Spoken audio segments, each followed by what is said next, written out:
We have lots to discuss here in today's video, including some more updates and speculation around the futures of key players and possibly being traded like Sidney Crosby and Kirill Kaprizov. We'll take a look at the latest intel on those two major impact players. Plus, we have the latest on some players trying to get back into the league, like Dylan Dube, Carter Hart.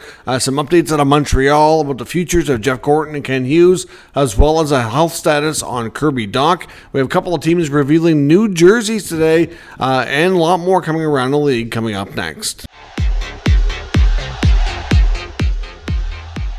So welcome back to another video here at Top Shelf Hockey. As I mentioned, we have a variety of NHL news and some trade talk to take a look at here today.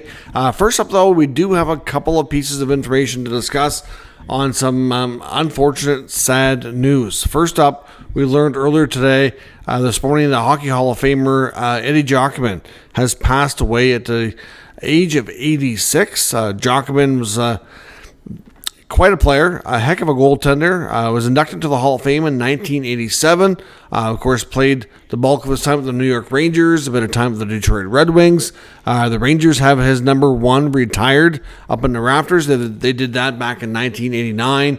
He was a 5-time All-Star, Vezina Trophy winner, 54 shutouts in his career, 240 wins, very well accomplished, very popular player, great personality, well-liked, well-respected, just an all-around good for the game type of player.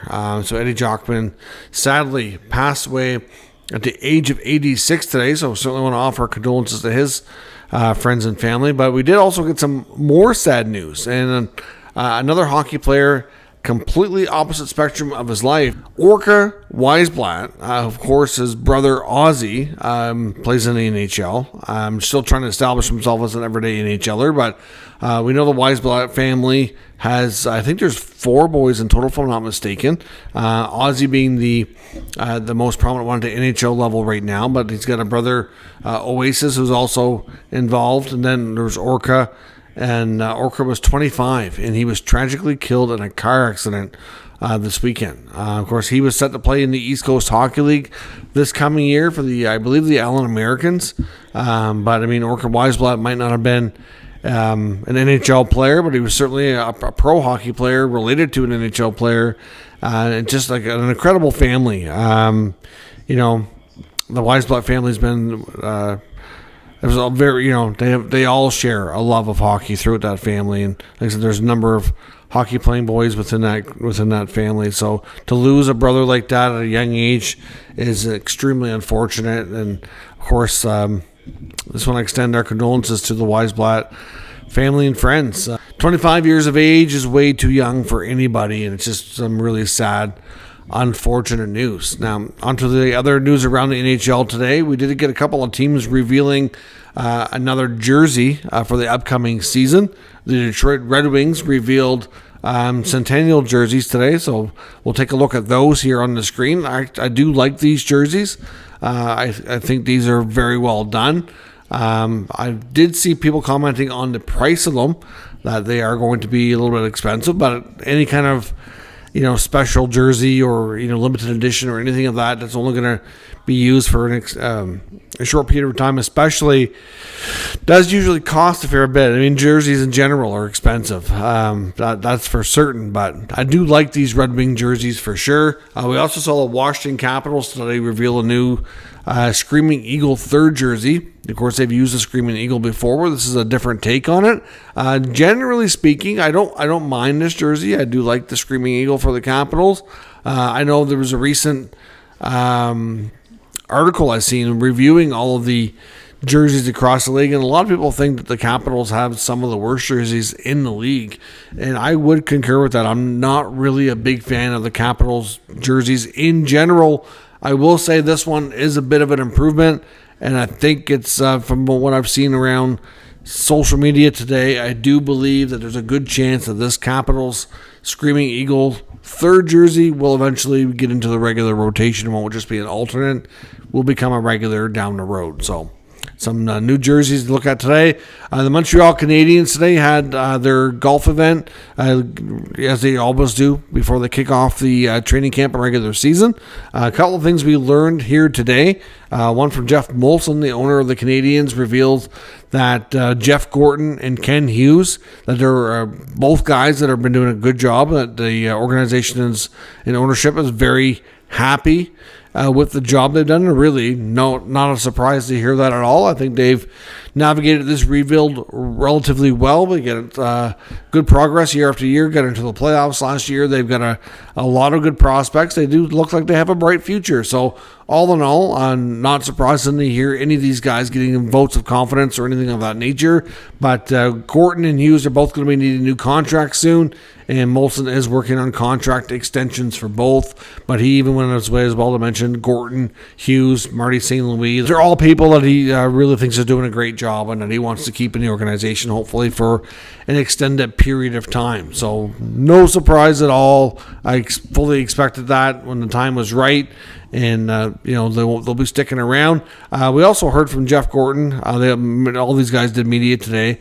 Gorton says that they have a plan in place for Kirby Dach to be able to play at the beginning of the NHL season. So I know there's been a lot of speculation about his health and how his rehab's gone with his knee, whether or not he's had any setbacks, if he could miss time or not be ready to start the season. But so far, from what he says, it sounds like they are expecting Dach to be available right away. So we will see. Obviously, training camp starts here this week. They'll be on the ice here very soon. We'll get a better idea how things are looking, but it does sound promising based on those Gorton comments that Kirby Dach won't be missing any extended time. Now, a couple of updates on a few of the players that are trying to get back into the NHL that are currently unrestricted free agents after their trial for the 2018 World Junior Championship case that was happened in London, Ontario. It was all finished now. They get they're not officially reinstated, but the league has ruled that they can enter the league as of December the 1st. They're suspended until that point, but they can sign contracts in October. So now Darren Dreger of TSN, he says that he believes that the Toronto Maple Leafs will be one of the teams front and center to sign former Calgary Flame Dylan Dube. Of course, Dube had potential to be sort of like a power forward, if you will. Played a pretty solid game in junior. Of course, played in the Western Hockey League. I know he was captain for the World Junior Club one of the years he was there. And things were going well in Calgary, but the last season he played, things were not going so well. And then he did play a bit in the KHL while he's been away from the NHL while they were waiting trial.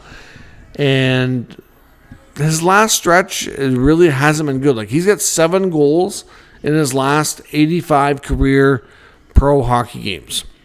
Now, we know that the Maple Leafs are probably looking for another forward, ideally somebody who might be able to slot into their top 6. We know they've got a couple of pairs. You're probably going to see Austin Matthews and Matthew Nyes play together a lot. You're probably going to see Tavares and Nylander play together a lot. But then you got 2 holes, and now there's some options. And based on what Craig Berube was saying, it sounds like guys like Domi and Michelli are going to get opportunities to play in that top 6. But who's to say for sure that's going to work out? You need to have some other options just in case, So a guy like Dube is somebody that they might be interested in to come in and maybe see if he can find a spot there. I mean, I don't know. I mean, I just, considering what Dylan Dube was the last season he played in Calgary, considering he's been away from the league now for basically 2 years, and then of course you have all the questions and all the PR stuff that comes with it. Is this really something Toronto needs to do? Even if you don't think of it as a public relations issue and all the questions that he's going to get in a hotbed media market like that from everything he just went through, is from a skill perspective, is he going to make them better? Is he going to be able to come in and solidify those top 2 lines? I just don't know if the answer would be yes. I could see if they really wanted a third-line player, somebody who could maybe chip in 10 to 15 goals, play physical, maybe kill some penalties, be more of a utility player in that sense, but I don't really think he's that kind of player. So it's certainly interesting for sure, but we'll see if what Dreger has to say turns out to be true.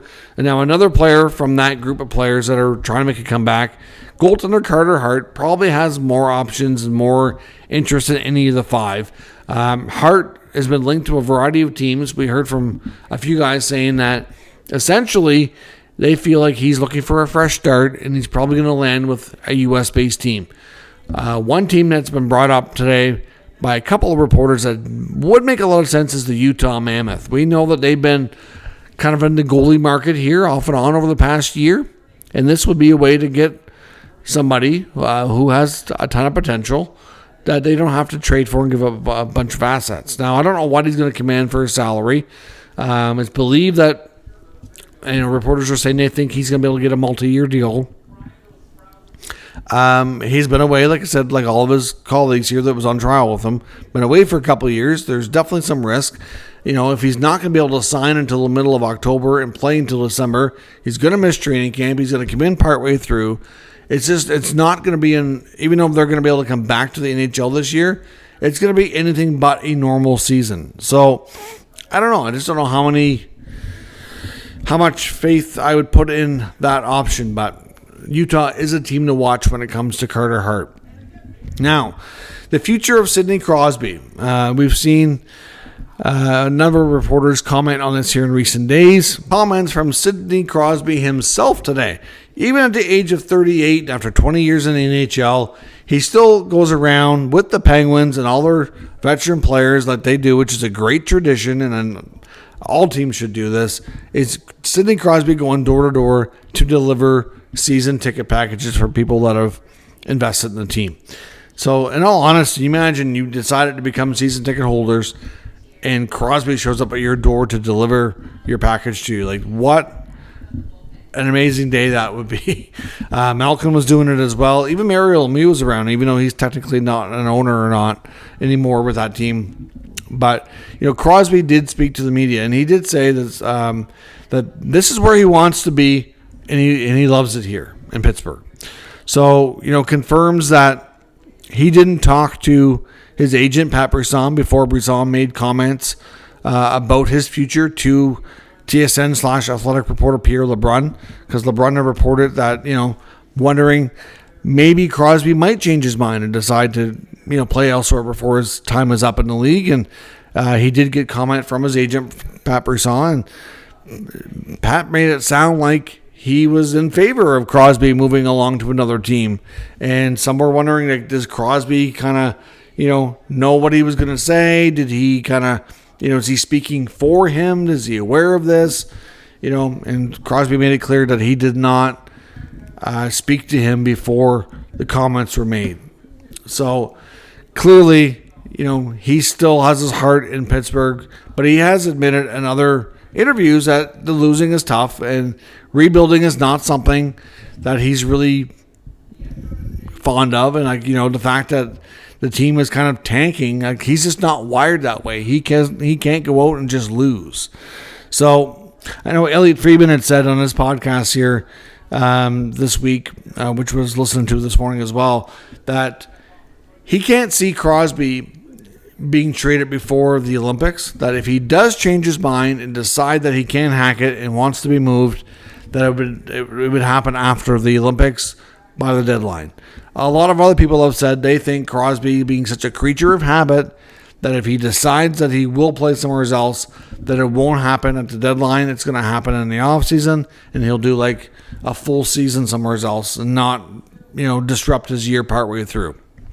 So we will see. But Crosby himself kind of pouring cold water on the idea of moving along to a new team for now. But again, still lots of speculation that the losing is kind of getting to him and that maybe he will change his mind. Kirill Kaprizov, of course, lots of people talking about him. I know Friedman said on the podcast today that some of the teams that are, intriguing when it comes to possibly trying to land Kaprizov are teams that he would be interested in going to, like the teams in Florida, like the Lightning and the Panthers, that he doesn't think that either of those teams would be able to make this work, given how much money they have tied up on a long-term basis with so many different guys that would be really, really challenging for them to do. So he doesn't really think landing there is really much of an option. Larry Brooks, on the other hand, of the New York Post, had made comments, because there was yesterday the hot topic was Vince Mercogliano from The Athletic saying that he has it on good authority that the Rangers are definitely interested in monitoring the situation, and that he wondered if they might offer a couple of first-round picks and Alexis Lafreniere to make it happen. Moving Lafreniere's contract would give them enough flexibility to not only give Kaprizov a big long-term deal that he's looking for, but also bring back Panarin, who, of course, we know Kaprizov was good friends with as well. So, Brooks kind of threw cold water on that, and they wouldn't saying they wouldn't hollow out their roster and draft capital to bring in a player like that just to turn around and have to pay him 16 to 18 million bucks a year. But I don't know. I think they would, to be honest. I think they want this guy. Who wouldn't, really?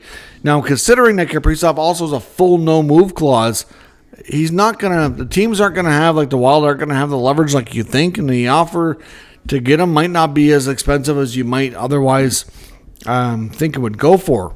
So we'll see. I mean, Chris Johnson talked about this on his podcast too, and he thinks the Rangers make a lot of sense as well for Kaprizov. Again, he thinks that they'd also like to figure out maybe extending Panarin, and that maybe working on that simultaneously might be something that we see. Friedman also went on to say that even though the Minnesota Wild offered $16 million and was rejected, do they go up to $17, $18 million? He said the Wild might be thinking, he might not be an $18 million player to some of these teams like the Panthers and the Lightning who couldn't afford to give it to him. But maybe for us, he is an $18 million player. He's so valuable. The best player in franchise history, most dynamic. Losing him would be a really tough sell for the fan base, and could hurt ticket sales, could hurt their hopes of making playoffs, winning the Stanley Cup. It just would be such a negative impact that can they afford to lose him? Maybe overpaying more than you think might be the way to go. Maybe you do wonder about that, but it's definitely going to be interesting for sure. Kaprizov holds the hammer here. If he wants to be moved, he can be moved. But if he doesn't want to, he could easily pull a Mitch Marner and go to market next year and sign with whoever he wants.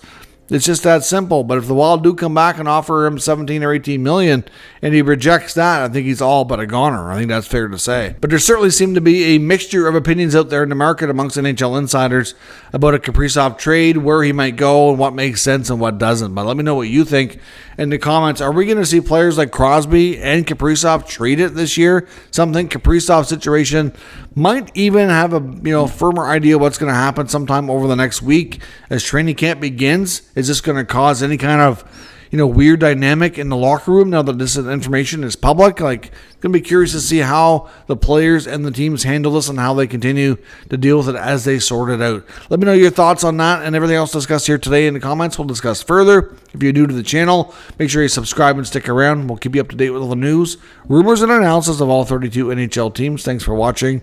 I'll catch you next time.